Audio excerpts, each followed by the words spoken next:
আজ মাধ্যমিক শিক্ষার্থী বন্ধুদের জন্য 2025 সালে যারা মাধ্যমিক পরীক্ষা দিচ্ছে তাদের জন্য পর্ষদ টেস্ট পেপারের একটা গুরুত্বপূর্ণ বাংলা প্রশ্নপত্র তোমাদের কাছে শেয়ার করছি। এর আগেও কিন্তু দুটো স্কুলের প্রশ্নপত্র শেয়ার করা আছে, যারা এখনও দেখোনি আমার চ্যানেলে প্লেলিস্টে গিয়ে দেখে নাও। এছাড়াও কিন্তু একাধিক বিষয়ের প্রশ্নপত্র, বিভিন্ন সাজেশন তোমরা আমার এখান থেকে পেয়ে যাবে। সেই জন্য আমার চ্যানেলে প্লেলিস্টে গিয়ে সম্পূর্ণ ভিডিওগুলো দেখতে থাকো, তাহলে দেখবে তোমরা নিঃসন্দেহে ভালো ফল করতে পারছো। আর এখান থেকে যে সাজেশনগুলো বা যে সেটগুলো তোমাদের প্র্যাকটিস করছি প্রত্যেকটা কিন্তু ইম্পর্টেন্ট।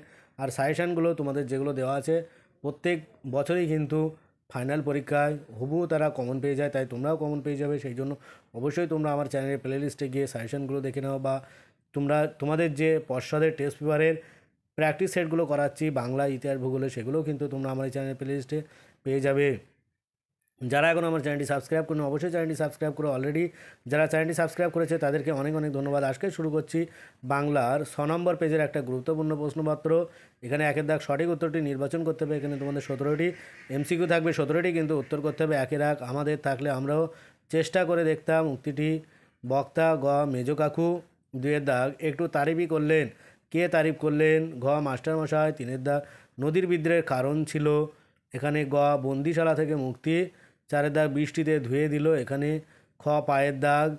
তবে 5-এর দাগ তাণ্ডবে দুন্দুভি নাদে, দুন্দুভি কি? এখানে দামামা জাতীয় ভারতীয় রণবাদ্য বিশেষ। 6-এর দাগ অনুমান করে নিজ চিতে, কে অনুমান করে? উত্তর ঘ পদ্মা। আর 7-এর দাগ আমাদের মধ্যে যারা ওস্তাদ কলম্বর কালো জলে হরতকি ঘোষত, উত্তর ক। 8-এর দাগ হিমালয় জনপ্রীতির মানদণ্ড উক্তিটি গ কালিদাসের। 9-এর দাগ বঙ্গীয় সাহিত্য পরিষদের প্রথম সভাপতি ছিলেন ক রমেশচন্দ্র দত্ত। 10-এর দাগ কিবাতায় ব্যতীত সে আজ রেখাঙ্কিত পদটি হলো এখানে ক হেতুময়করণের দৃষ্টান্ত। 11 দাগ যেসব শব্দ বিশেষ্য বা সর্বনামের পরে বসে কারকের রূপদান করে তাকে বলে অনুসর্গ। আর 12 দাগ ব্যাসবাক্যের অপর নাম হলো খ বিগ্রহ বাক্য বা পদ। 13 দাগ মন মাঝি কোন সমাস? উত্তর হবে রূপক কর্মধারা, এখানে কর্মধারা আছে। তারপরে 14 দাগ হাই তোমার এমন দশা কে করলো, এটি কী ধরনের বাক্য? উত্তর হলো খ বিস্ময়সূচক বাক্য। যারা এখন আমার চ্যানেলটি সাবস্ক্রাইব করুন, অবশ্যই কৃতজ্ঞতা সহ চ্যানেলটি সাবস্ক্রাইব করে পাশে থাকা বেল আইকনটি ক্লিক করে রেখো। যারা ভিডিওগুলো দেখে উপকৃত হচ্ছে তারা অবশ্যই চ্যানেলটি সাবস্ক্রাইব করা, ভিডিওটি বেশি বেশি তোমার বন্ধুদের সাথে শেয়ার করো, যাতে তারা এটা পেয়ে অনেক বেশি উপকৃত হয়। তোমরা দেখতে পাচ্ছ এমসিকের উত্তরগুলো দেখানো আছে, তোমরা এগুলো মিলিয়ে নাও। আর এগুলো উত্তর অনেকে কিন্তু ভুলও থাকে অনেক উত্তর, সেই জন্য তোমরা সেগুলো ঠিক করে নাও। পরের প্রশ্ন 15 দাগ বাক্যস্থিত মুখ্য কর্ম গৌণ কর্মটি অন্তর্ভুক্ত হয় ক্রিয়াখণ্ডে, খদ্দাগ।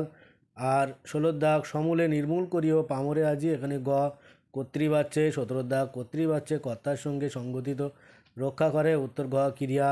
তারপরে 2-এর দাগ কম বেশি 20টি শব্দের নিচের প্রশ্নগুলি উত্তর করতে হবে।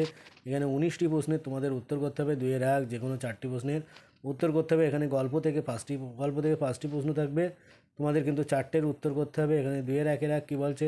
সম্মুখে হাজির করা হলো, এখানে কাকে কার সামনে হাজির করা হয়েছিল? উত্তর গিরিশ মহাপাত্রকে হাজির করা হয়েছিল পুলিশ অফিসারের বড়োবাবু নিমাইবাবুর সামনে।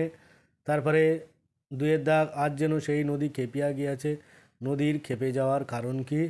কারণ 5 দিন মুষলধারে বৃষ্টির ফলে নদীর জলস্ফীতি বেড়ে গিয়েছিল, তাই নদী খেপে গিয়েছিল।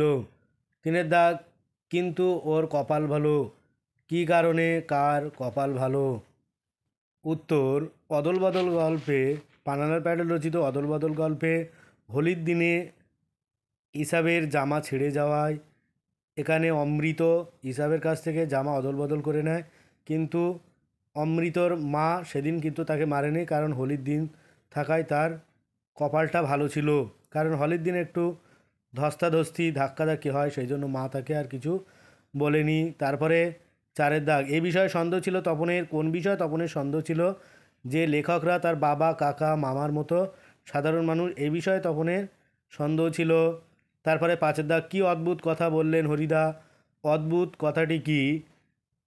যখন জগদীশবাবু সন্ন্যাসীকে, বিরাগী বেশি সন্ন্যাসীকে টাকা দিতে যায়, তখন কি বলে? যে সন্ন্যাসী সেজে টাকা নিলে তার ঢং নষ্ট হয়ে যাবে, এখানে এই অদ্ভুত কথার বলা হয়েছে। তারপরে 2-এর দাগ যে কোনো 4টি প্রশ্নের উত্তর দিতে হবে। কবিতা থেকে তোমাদের 5টি কবিতা থেকে 5টি প্রশ্ন থাকবে, তোমাদের 4টে উত্তর করতে হবে। এখানে 1-এর দাগ কী বলছে? পায়ে পায়ে হিমানির বাঁধ বলতে কী বোঝানো হয়েছে? এখানে পায়ে পায়ে হেমানির বাদ বলতে বোঝানো হয়েছে পদে পদে বিপদ সংকুলতাকে বোঝানো হয়েছে। তারপরে দুয়ের দাগ ছিনিয়ে নিয়ে গেল তোমাকে, কোথায় ছিনিয়ে নিয়ে গেল? এখানে আফ্রিকাকে ছিনিয়ে নিয়ে গেল বনস্পতির নিবিড় পাহারায় ধরত্রীর বুক থেকে। যারা এখন আমার চ্যানেলটি সাবস্ক্রাইব করেন অবশ্যই কৃতজ্ঞতা স্বরূপ চ্যানেলটি সাবস্ক্রাইব করে পাশে থাকা বেল আইকনটি ক্লিক করে দিও, যাতে পরবর্তী ভিডিওগুলো সবার আগে পেতে পারো। আরও এরকম ধরনের নতুন নতুন ভিডিও পেতে তোমরা আমার সঙ্গে থাকো। আরও এরকম ধরনের নতুন নতুন ভিডিও কিন্তু তোমরা আমার এখান থেকে পেয়ে যাবে। আর ভিডিওটি অবশ্যই তোমার বন্ধুদের সাথে শেয়ার করো, যাতে তারা এটা পেয়ে অনেক বেশি উপকৃত হয়। এছাড়াও আরও একাধিক প্রশ্নপত্র ভিডিও কিন্তু তোমরা এখান থেকে পেয়ে যাবে। যদি কারো কোনো অসুবিধা হয় বা কারো কোনো প্রশ্ন জানার প্রয়োজন হয় তাহলে অবশ্যই কমেন্ট করতে পারো, তাহলে কিন্তু তোমাদের সেই প্রশ্নের উত্তরগুলো আমি সলভ করে দেবো। আর ভিডিওটি কেমন হয়েছে অবশ্যই কমেন্ট করো, আর ভিডিও শেষে একটা লাইক করে দিও। তারপরে আসবো পরের প্রশ্ন। তিনে দাগ অতি মনোহর দেশ, দেশটির বৈশিষ্ট্য কী? অতি মনোহর দেশ বলতে সিন্ধু তীরে এই যে দেশটি ছিল দিব্যপুরীতে, সেখানে দুঃখ ক্লেশ কিছুই ছিল না, সদা সত্য বিরাজিত হতো। তারপরে পরের প্রশ্ন 4 দাগ অস্ত্র গান শব্দ দুটি অস্ত্রের বিরুদ্ধে গান কবিতায় কতবার আছে? অস্ত্র শব্দটি 6 বার, গান শব্দটি 7 বার আছে। তারপরে 5 দাগ আর সেই মেয়েটি আমার অপেক্ষায়, আর শব্দটি ব্যবহারের কারণ কি? এখানে স্পেনের গৃহযুদ্ধের পরে সব কিছু ধ্বংস হয়ে গিয়েছিল, কেবল কথকে রেখে যাওয়া সেই মেয়েটি তার জন্য এখনও, বা মেয়েটি বা দেশমাতৃকা এখনও তার জন্যে বিরাজমান উপস্থিত আছে, সেই জন্য তার জন্য এখনও অপেক্ষায় আছে। সেই জন্য সেই মেয়েটির প্রতি বা দেশমাতৃকার প্রতি জোর দিতে আর শব্দটি ব্যবহার করা হয়েছে। এখানে 2-3 দাগ যে কোনো 3টি প্রশ্নের উত্তর করতে হবে। প্রবন্ধ থেকে 1 দাগ একজন বিদেশি সাংবাদিক লিখেছিলেন, কি লিখেছিলেন? এখানে কলকাতার চৌরঙ্গিতে প্রতি 3 ফেরিওয়ালার মধ্যে 2 কলম বিক্রেতা, এই কথাটাই একজন বিদেশি সাংবাদিক লিখেছিলেন। তারপর 2 দাগ সোনার দোয়াত কলম যে সত্যই হতো, বক্তা সোনার দোয়াত কলমের কথা কিভাবে জেনেছিলেন? শুভ ঠাকুরের বিখ্যাত দোয়াত সংগ্রহ দেখতে গিয়ে। তারপরে পরের প্রশ্ন 3 দাগ কলিকাতা বিশ্ববিদ্যালয়ে নিযুক্ত পরিভাষা সমিতিতে কারা ছিলেন? এখানে বিজ্ঞানের অধ্যাপক, ভাষাতত্ত্ববিদ, সংস্কৃতজ্ঞ, পণ্ডিত এবং কয়েকজন লেখক ছিলেন। তারপরে 4 দাগ সাধারণ পাঠকের পক্ষে অনিষ্টকর কি? সাধারণ পাঠকের পক্ষে অনিষ্টকর অক্সিজেন বা হাইড্রোজেন স্বাস্থ্যকর বলে বৈজ্ঞানিক যুক্তি নেই, তারা জীবের বেঁচে থাকার অপরিহার্য অঙ্গ মাত্র, এটা সাধারণ পাঠকের কাছে অনিষ্টকর। তারপরে 2-4 যে কোনো 8টি প্রশ্নের উত্তর করতে হবে ব্যাকরণ থেকে। এটা কিন্তু আমি আর বলছি না, কারণ প্লে লিস্টে গেলেই তোমরা এই পর্ষদের টেস্ট পেপার থেকে 4টে সেটের ব্যাকরণ তোমাদের অলরেডি করানো আছে, সেই জন্য আমি ব্যাকরণগুলো আলোচনা করছি না। তোমরা আমার চ্যানেলের প্লে লিস্টে গিয়ে সেগুলো দেখতে পারো, আগের সেটগুলো দেখতে পারো, তাহলে কিন্তু তোমাদের নিঃসন্দেহে এখান থেকে উপকৃত হবে। আরও নতুন নতুন ভিডিও কিন্তু তোমরা এখানে পেয়ে যাবে। তাই সবার আগে চ্যানেলটি সাবস্ক্রাইব করে পাশে থাকা বেল আইকনটি ক্লিক করে রাখো, যাতে পরবর্তী ভিডিওগুলো সবার আগে পেতে পারো। তারপরে তোমরা দেখতে পাচ্ছ 3 দাগ এখানে প্রসঙ্গ নির্দেশক কমে 60টি শব্দের উত্তর করতে হবে। তোমরা প্রশ্নগুলো ভালো করে দেখো আর এগুলো বেশি বেশি করে প্র্যাকটিস করো। এরকম ধরনের প্রশ্নপত্র কিন্তু তোমরা ফাইনাল পরীক্ষায় পেয়ে যাবে, সেই জন্য মোটেই অবহেলা করে ভিডিওগুলো তোমরা প্রথম থেকে শেষ পর্যন্ত দেখো।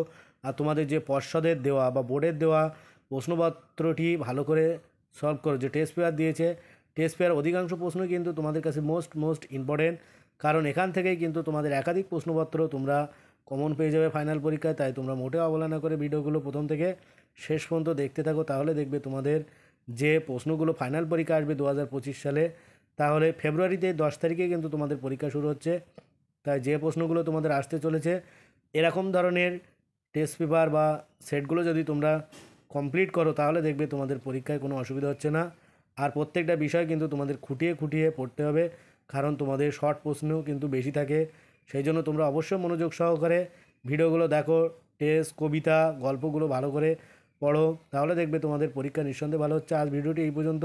পরের ভিডিও পেতে চ্যানেলটি অবশ্যই সাবস্ক্রাইব করো আর পাশে থাকা বেল আইকনটি ক্লিক করো। সকলে ভালো থাকো, সুস্থ থাকো। ভিডিওটি শেষ পর্যন্ত দেখার জন্য সবাইকে অনেক অনেক অভিনন্দন।